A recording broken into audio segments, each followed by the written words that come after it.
Today I'll be teaching you guys how you guys can defend in eFootball. So to defend in eFootball, what you want to do is first you want to go near the ball. So use your player to go near the ball, and then you want to click on where it says matchup. So go near the player and click on matchup.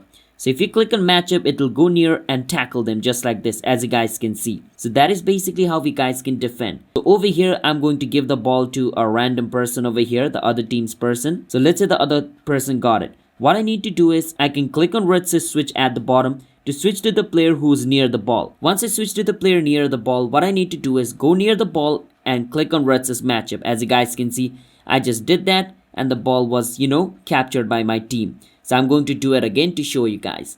First, I'm going to click on where it says switch to switch to the player who's near the ball. Then I'm going to approach the player and I can click on where it says matchup. So I'm going to go near the ball and click on matchup just like this. As you guys can see, my player tackled the other player. Now the other way to tackle a person, let me show you. You can also slide tackle the other player. Now to slide tackle the other player, what you need to do is go near the player who has the ball and you can see the tackle button. Just click on the tackle button. Let me show you. I'm going to go near this person and I'm going to slide tackle him just like this. As you guys can see, boom, I slide tackled him. So that is basically how you guys can slide tackle as well. So these are the two methods of defending. One is to go and click on matchup, the other is to slide tackle. Hope you understand how we guys can defend in eFootball. Hit the subscribe to our channel one step. I'll see you guys next time.